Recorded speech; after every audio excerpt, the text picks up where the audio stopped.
नमस्कार दोस्तों, स्वागत है आप लोगों का वाईसिटी बुक्स ऑफिशियल यूट्यूब चैनल पे। तो आजकल हम लोग एसएससी जेईई के प्रीवियस ईयर का सॉल्यूशन कर रहे हैं।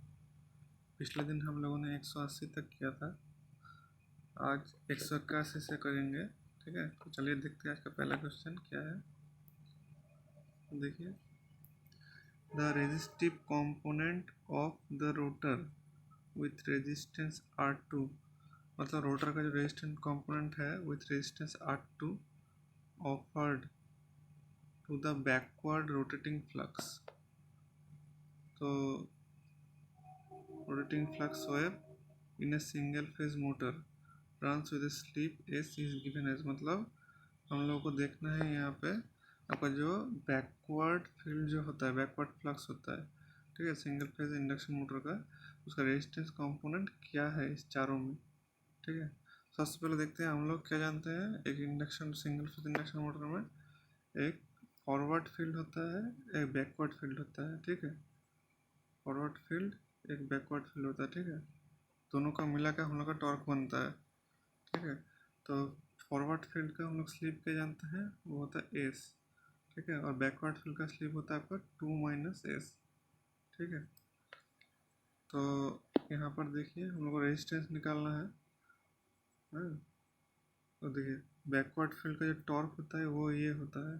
ठीक है, तो यहाँ का डिराइवेशन थोड़ा लंबा चौड़ा है, आप लोग कोई बुक या नोट्स से देख लीजिएगा। ठीक है, यहाँ बहुत ज़्यादा टाइम लग जाएगा। तो ये है आपका बैकवर्ड फील्ड और ये आपका फॉरवर्ड फील्ड का टॉर्क। ठीक है, तो बैकवर्ड फील्ड का टॉर्क में हम लोग क्या बोला था मैंने कि 2 - एस होता है। ठीक है, इसलिए बैकवर्ड फील्ड का, तो यहाँ पर देखिए 2 - एस है, और फॉरवर्ड फील्ड का होता है हम लोग जानते हैं कि एस होता है। ठीक है, तो यहीं से हम लोग रेजिस्टेंस का भी वैल्यू निकालेंगे कि स्लिप के रिस्पेक्ट में क्या होता है। ठीक है, तो यहाँ पर देखिए I²R। ठीक है, यहाँ पर I²R/R2/2 - एस। ठीक है, तो यहाँ पर I² को अलग कर देंगे तो R/2 - एस आएगा। ठीक है, और यहाँ पर आएगा R/एस। ठीक है, तो ये फॉरवर्ड फील्ड के लिए हो जाएगा, ये बैकवर्ड फील्ड के लिए हो जाएगा। तो हम लोगों को यहाँ पे बोला है बैकवर्ड फील्ड के लिए। ठीक है, तो बैकवर्ड फील्ड के लिए यही वाला होगा R/2 - एस।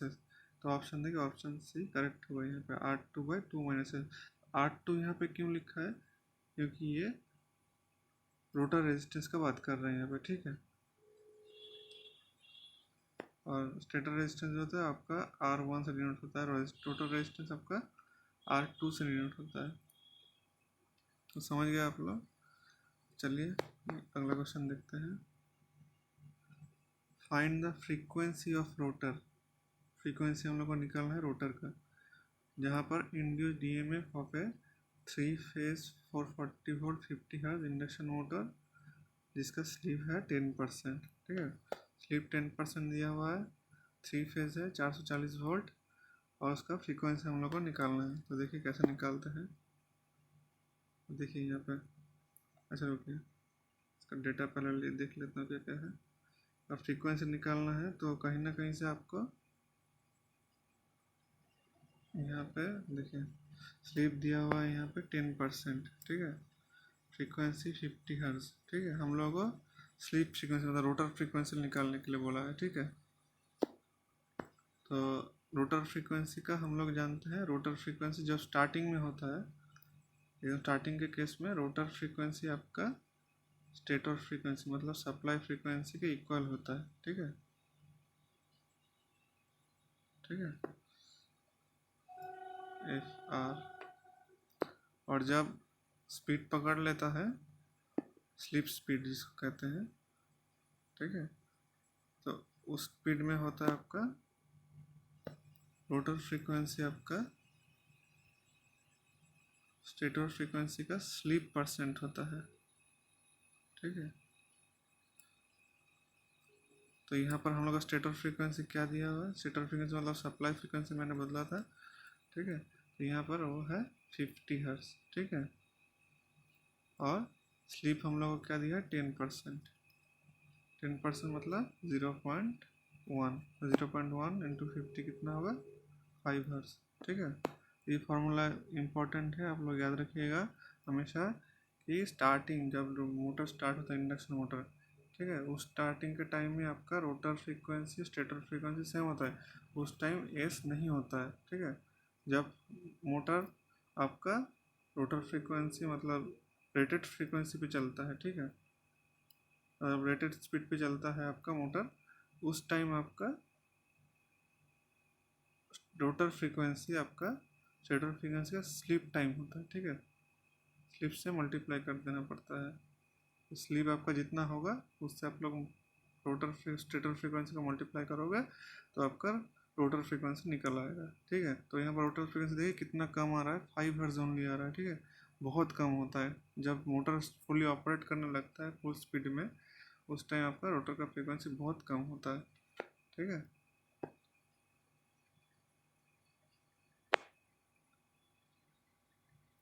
चलिए अगला क्वेश्चन देखिए। Dash is the tube that brings water to turbines, ठीक है। तो हम लोग जहाँ मानिए आपका डैम है, तो डैम से आपका ये आपका पेन स्टॉक है, मैंने लास्ट लेक्चर में बताया था ये पेन स्टॉक होता है जहाँ से पानी आता है, और यहाँ पर आपका टरबाइन लगा हुआ रहता है, ठीक है। यहाँ पर टरबाइन अगर पानी जाके घुमाता है, तो ये आपका पेन स्टॉक होता है जहाँ से पानी आता है, ठीक है, ये आपका पेन स्टॉक होता है। ऑप्शन डी करेक्ट होगा। और बाकी 3 जो है वो आपको दिखाता हूँ मैं, वो सब क्या है। आपका ट्रैश ट्रैक जो है, ट्रैश ट्रैक होता है आपका, ये पेन स्टॉक से पहले एक रैक मतलब एक नेट टाइप का रखा रहता है, तो उससे क्या होता है आपका जो गंदगी होता है, ठीक है, वो सब आपका पकड़ लेता है वो, ठीक है। तो उससे आपका पेन स्टॉक ख़राब नहीं होता है, मोटर ये आपका टरबाइन भी ख़राब नहीं होता, ख़राब होने से बचता है, ठीक है। 4 बे जो होता है, 4 बे आपका यहाँ पर वाटर रिजर्व टाइप का एक होता है, ठीक है, यहाँ पर रिजर्व पानी को रिजर्व करके रखा जाता है, ठीक है। 4 बे को 4 बे से, ठीक है। उसके बाद स्पील वे आपका देखेगा, स्पील वे से आपको वाटर को कंट्रोल करते हैं, ठीक है, उसको छोड़ने के लिए ऊपर से बांध के ऊपर से, ठीक है। चलिए आपको एक फ़ोटो दिखाता हूँ मैं, उससे आप लोगों को सब क्लियर हो जाएगा, ठीक है। तो चलिए देखते हैं फ़ोटो।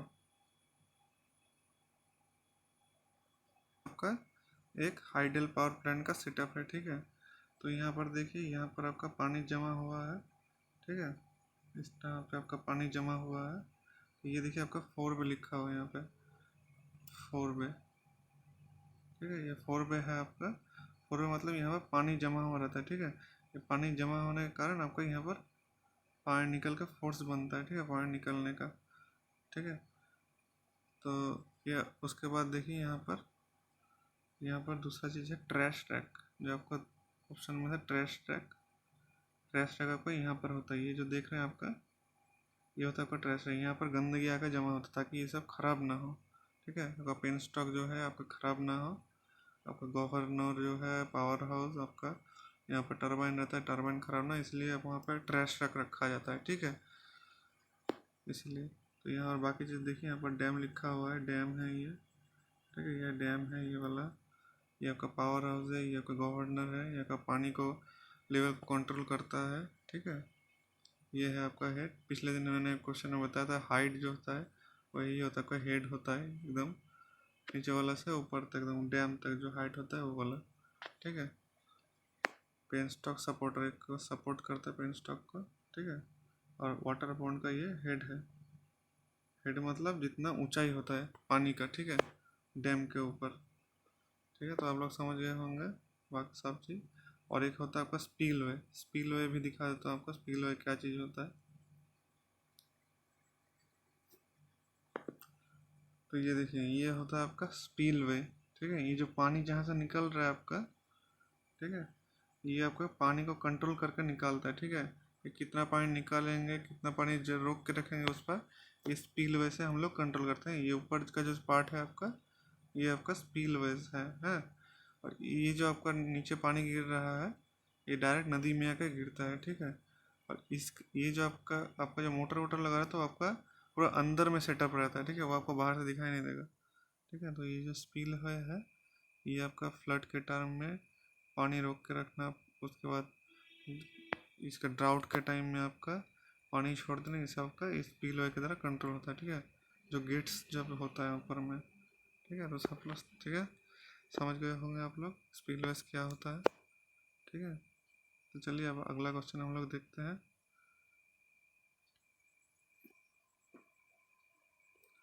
चलिए देखिए अगला क्वेश्चन क्या है। द फंक्शन ऑफ कॉन्डेंसर, ठीक है, in thermal power plant. Thermal power plant जो कॉन्डेंसर होता है वो आपका क्या करता है, जो आपका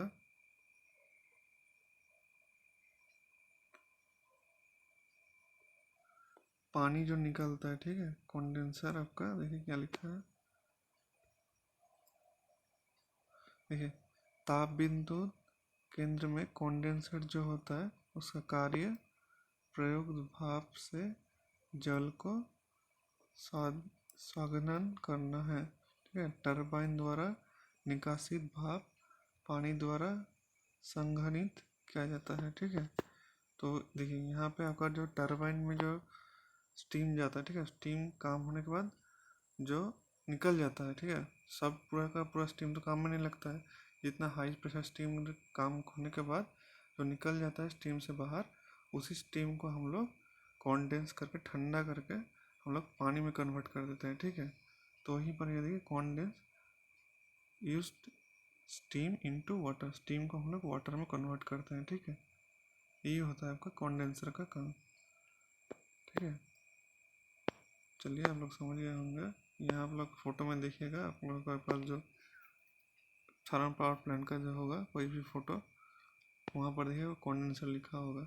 कॉन्डेंसर में देखिएगा जब आपका टरबाइन से स्टीम निकल के बाहर आ जाता है, ठीक है, वही स्टीम जो हम लोग ठंडा करके फिर से पानी में कन्वर्ट करते हैं, क्योंकि वो पानी प्यूरीफाइड पानी होता है एकदम। ठीक है, उसको वाटर ट्रीटमेंट प्लांट में उसका प्यूरीफाई करके फिर उसको भेजा जाता है। तो वाटर ट्रीटमेंट प्लांट में उसको प्यूरीफाई करने के लिए काफ़ी हद तक खर्च होता है। ठीक है, तो पानी अगर वेस्ट हो जाएगा तो इसमें प्लांट का एफिशिएंसी डाउन होगा। ठीक है, खर्चा भी बढ़ जाएगा, इसलिए उसको रीयूज़ करने के लिए हम लोग कंडेंसर को यूज़ करते हैं। ठीक है, तो कंडेंसर को यूज़ करने से वो जो स्टीम को हम पानी में कन्वर्ट करते हैं, फिर उसी पानी को हम लोग दोबारा गर्म करके उसका प्रेशर बढ़ा के फिर से उसको टरबाइन में पहुंचाते हैं।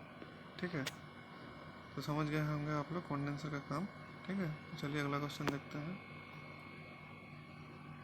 देखिए ये नहीं है कि कंपोनेंट जो कि थर्मल पावर प्लांट का है, थर्मल पावर प्लांट का कंपोनेंट कौन सा नहीं है यहाँ पे बोला है। ठीक है, तो चिमनी, देखिए चिमनी होगा थर्मल पावर प्लांट का कंपोनेंट, क्योंकि चिमनी से आपका धुआं बाहर आता है कोल बर्न होने के बाद। ठीक है, उसके बाद देखिए बॉयलर, बॉयलर में पानी गर्म होता है, वही पानी आपका स्टीम बन के टरबाइन की ओर जाता है, ये भी पार्ट है आपका। उसके बाद देखिए चौथा ऑप्शन देखिए इकोनोमाइज़र। ठीक है, इकोनोमाइज़र होता है आपका, देखिए ये भी एक अच्छा कंपोनेंट है पावर प्लांट का। इसका काम होता है आपका जो,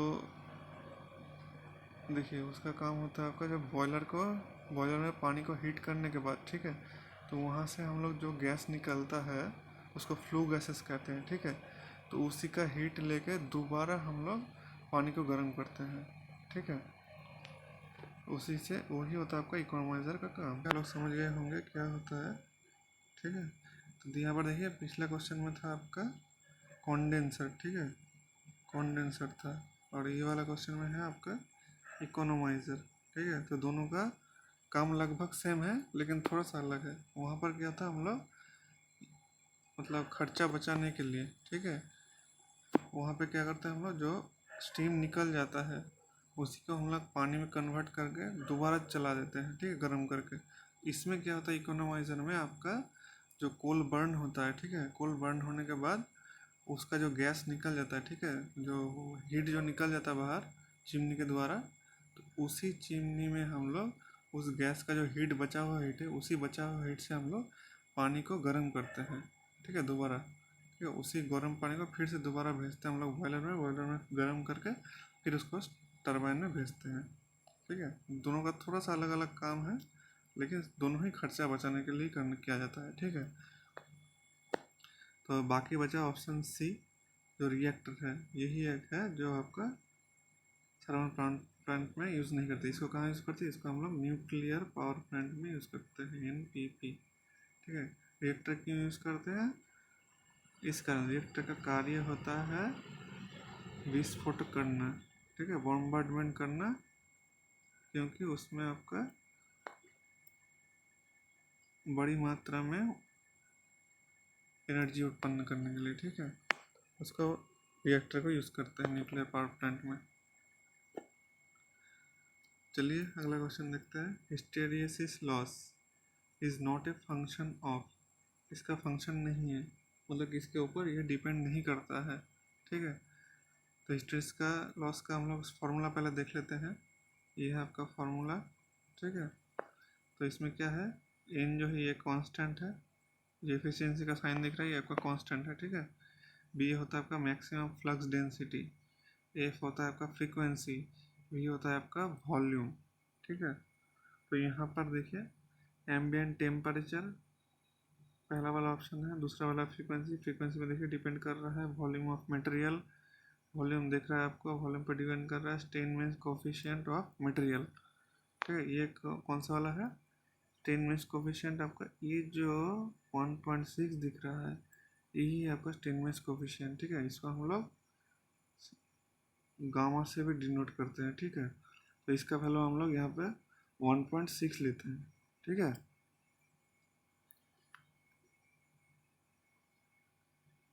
ठीक है, तो यहाँ पे एकमात्र यही जो है आपका ऑप्शन ए, यही आपका हिस्टेरिसिस लॉस इसी के ऊपर डिपेंड नहीं करता है, ठीक है।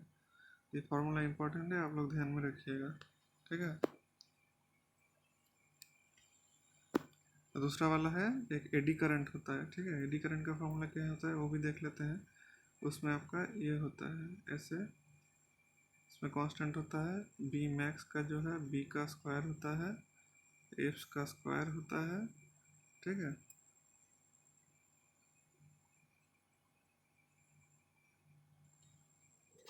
क्या होता है आपका कांस्टेंट होता है, ठीक है, आपका बी का स्क्वायर होता है, बी मैक्स जो है उसी का स्क्वायर होता है, एफ का स्क्वायर होता है, और टी का स्क्वायर होता है। टी होता है आपका थिकनेस ऑफ लेमिनेशन, ठीक है, वही होता है आपका थिकनेस ऑफ लेमिनेशन, उसी का स्क्वायर होता है। तो यहाँ पे 3 स्क्वायर आपको दिख रहा है, वी जो है वी इसी के अंदर आता है, ठीक है, वो भी कांस्टेंट होता है, इसलिए हम लोग उसको इसके अंदर दिखा देते हैं।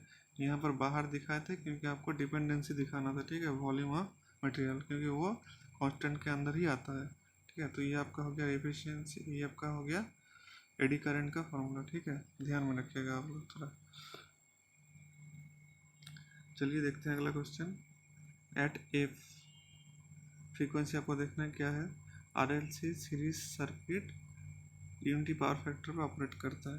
तो यहाँ पर देखिए RLC circuit unity power factor पे कब ऑपरेट करता है, आप लोग याद करिए, सर्किट जब रेजोनेंस में होता है RLC सीरीज सर्किट, ठीक उसी टाइम आपका RLC circuit unity power factor पे ऑपरेट करता है।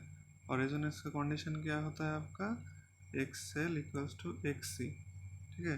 तो XL इक्वल्स टू XC में मतलब 2πfl, XL को तोड़ देते हैं हम लोग 2πfl, और XC होता है आपका 1/2πfc, ठीक है। आप क्रॉस मल्टीप्लिकेशन करिए और आंसर निकालिए एफ का, तो एफ क्या आता है 1/2π√LC, तो ऑप्शन सी करेक्ट। यही होता है आपका फ्रीक्वेंसी जिस पे RLC सीरीज सर्किट आपका यूनिटी पावर फैक्टर पे ऑपरेट करता है, ठीक है, इम्पोर्टेंट है, ध्यान रखिएगा। इसका मेन जो कंडीशन है आपको यही याद रखना पड़ेगा, ये याद रखोगे तो आपका फार्मूला याद रखने की जरूरत नहीं है, यहाँ से भी आप लोग निकाल सकते हो, ठीक है, XL इक्वल्स टू XC। चलिए अगला क्वेश्चन देखिए। Lamp efficiency is measured in, आपका लैम्प कोई भी लैम्प हो दुनिया में, ठीक है, वहाँ से बस लाइट निकलना चाहिए, उसका, ठीक है, उसका आपका एफिशिएंसी हम लोग निकालते हैं लूमेंस पर वाट से, ठीक है। लूमेंस पर वाट मतलब हम लोग कितना वाट देके, कितना वाट खर्चा करके बिजली हम लोग कितना लूमेन आउटपुट मतलब लाइट का आउटपुट हम लोग पा रहे हैं, ठीक है। तो यहाँ पर देखिए लूमेन पर वाट मतलब हम लोगों का अगर लाइट कम आ रहा है, मतलब लाइट कम मिल रहा है, वाट ज़्यादा खर्च हो रहा है, ठीक है। तो इस केस में हम लोग का एफिशिएंसी कम होगा, और हम लोग का वाट अगर कम लग रहा है और लाइट हम लोग का ज़्यादा आ रहा है, तो इस टाइम केस में हम लोग का एफिशिएंसी ज़्यादा होगा। इसलिए आप लोग देखते होंगे हम लोग आजकल एलईडी लाइट यूज़ कर रहे हैं, क्योंकि एलईडी लाइट में आपका वाट कम लगता है और लाइट भी ज़्यादा मिलता है यहाँ पे, ठीक है। मतलब हम लोग का 10 वाट का जो एलईडी लैंप होता है, ठीक है, उस केस में हम लोग का जो लाइट मिलेगा वही लाइट हम लोग अगर बल्ब से चाहिए होगा तो आपका मिनिमम 40 से 60 वाट का बल्ब चाहिए ही होगा, ठीक है। तो उस केस में आपका वाटेज बढ़ जाएगा, वाटेज बढ़ जाएगा, आपका एफिशिएंसी घट जाएगा, ठीक है।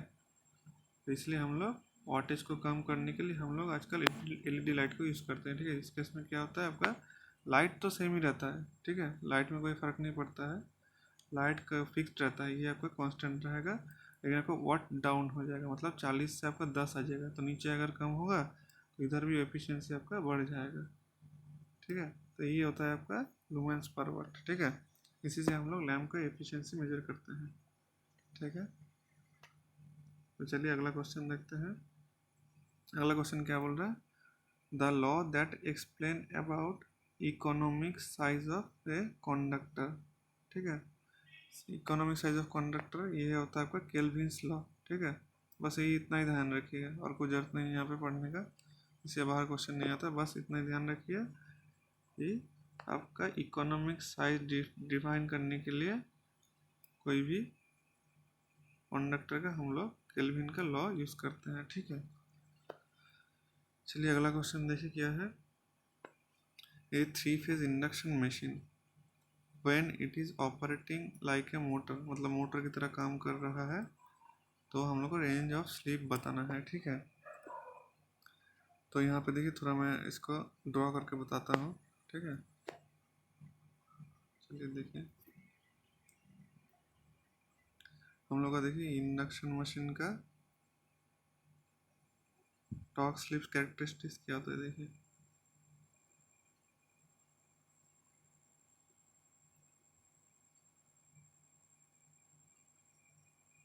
ये आपका स्लीप का एक्सिस है, ठीक है, और ये आपका टॉर्क का एक्सिस, ठीक है, टॉर्क इधर स्लीप, ठीक है। हम लोग इंडक्शन मोटर का स्लीप टॉर्क स्लीप कैरेक्टरिस्टिक्स किस तरह होता है, ठीक है, इस तरह होता है, ऐसे होता है स्टार्टिंग में, फिर आपका मैक्सिमम पे जाता है, फिर आपका एक आका स्टेबल रीजन में आ जाता है, यहाँ पर आ जाता है, फिर आपका स्टेबल रीजन में आता है इस तरह आकर, ठीक है।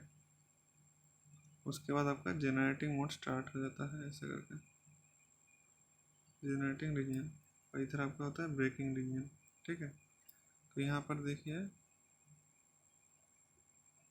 देखिए इतना तक आपका मोटरिंग रीजन होता है, ठीक है, यहाँ तक मोटरिंग रीजन में आपका यहाँ होता है स्लीप 0 होता है यहाँ पे, और यहाँ पर आपका स्लीप 1 होता है, ठीक है, स्टार्टिंग केस। और ये आपका रेटेड केस में 0 नहीं होता है, और मतलब प्रैक्टिकली वो आपका स्लीप होता है, ठीक है, स्लीप थोड़ा सा कम होता है, 0.04 के आसपास आपका स्लीप रहता है, ठीक है, ऑपरेटिंग टाइम में, ठीक है।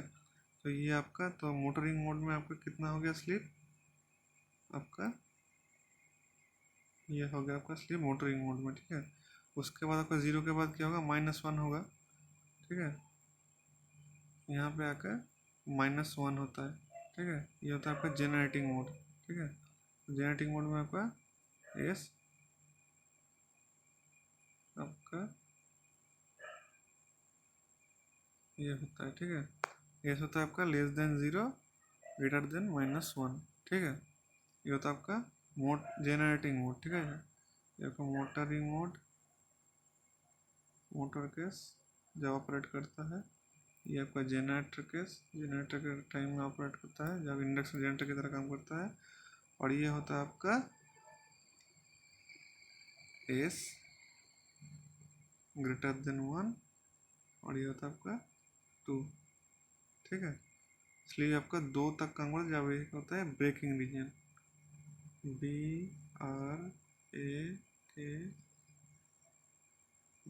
ये होता है आपका ब्रेकिंग रीजन, ठीक है। तो यहाँ पर देखिए मोटर आपका 1 से स्टार्ट होता है स्लीप, और 0 पे आपका मोटरिंग एरिया आपका ख़त्म हो जाता है, ठीक है।